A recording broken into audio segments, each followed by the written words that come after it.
reflects our efforts at producing a proposal which is not only consistent but complementary to the neighborhood and to the character of Jamestown.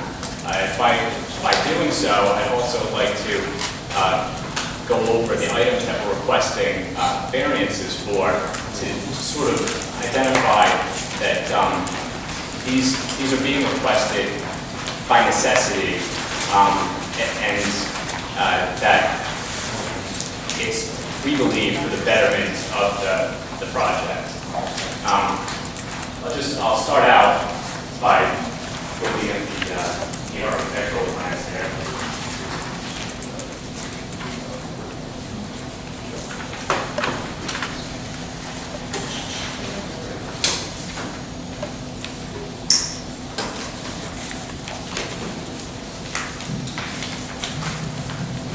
You do have this in your package, so I'm sure you're familiar with it, but we hired Ron Tomorrow Architects, which is a local architecture firm, to design the project in the hopes that we would be able to do something which is complementary and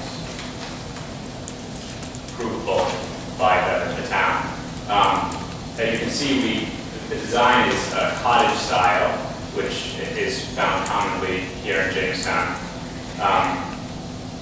And I think, as an example, the amount of glazing that's shown on the cottages is standard for that style of architectural design. But one of the items that we've requested relief from is the requirement to provide 30% glazing, which, according to the architect, would be out of keeping, would be more than necessary for this particular style. And because this is a commercial limited zone, it seemed that requirement might be something that's more in keeping with a commercial use rather than a residential use. Another one of the requirements is, which we're requesting relief from, is to provide street trees, which we actually are amenable to providing. However, when you look at the copy that we have and the requirement to provide parking for all three of the units and our desire to keep some of the existing trees, it becomes very difficult to identify areas where we could locate trees where they wouldn't be where the driveway is going to be or where an existing tree canopy might be. That being said, we are still willing to provide a street tree if or several, or more than one if we have. It's a possibility as we move forward. Another item is that the zoning regulations require that the parking be either on the side of the house or on the rear of the house. Again, because of the nature of the design limitations of the lot sizes, it isn't feasible, and we didn't think it would be the best design to locate the parking in those areas because of the narrowness of the width between the lot line and the house. I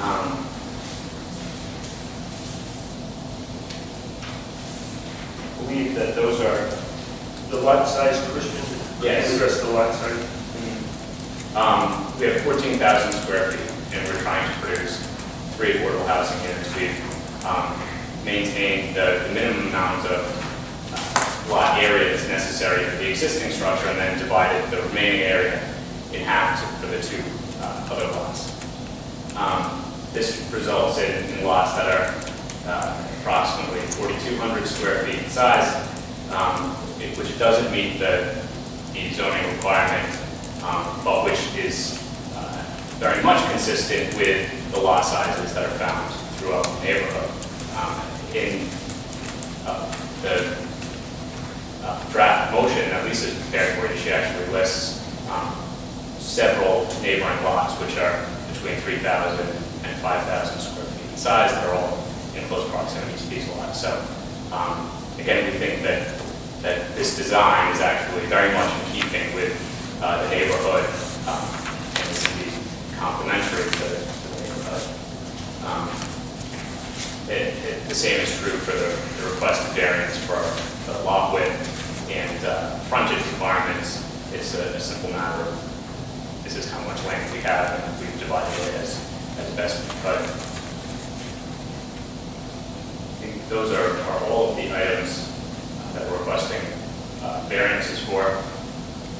Now, I'd just briefly like to, well, before I move on, I'd like to also add that we are taking every effort possible to construct these units using green construction methods. All of the units that we develop now, we built to satisfy Energy Star certification. We typically use an insulation material which is made from recycled materials. The building envelopes are very tight, and we use high efficiency heating systems whenever possible. And we're also, as was mentioned previously, we are removing a lot of impervious surface. In keeping with that, we're going to be providing bluestone driveways, which are impervious surface, because we do try to reduce impervious surfaces and maintain, as green a development type as possible. Christian, during construction, does church community have a staff member who will be on site? Yes, we typically have construction meetings and site visits weekly. To make sure that your standards are meet standard. And who is assigned to this project? Is he present here?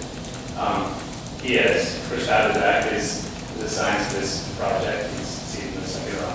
And where does he live? In Jamestown. Very, very near to this. I actually am not sure of his address. He's just started working with this recently. Chris, would you stand up for a moment? Just tell the commission where you live. I live on Luther Street, 2 streets away. I'll be making daily visits to the jobs.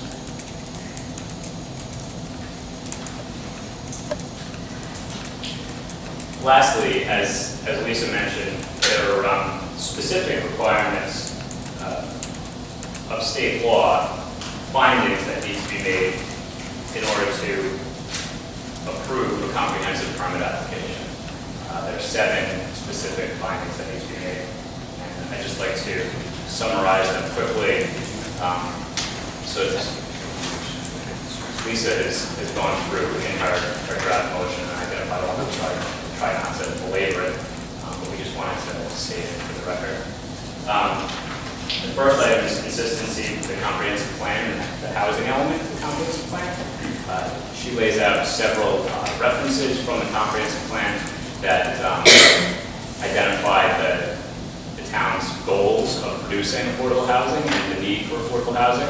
Currently, the town has 104 units of affordable housing, and due to state law, which mandates that all 10% of housing stock be affordable, 243 housing units will be necessary to meet that goal, which is a deficit of 140 units.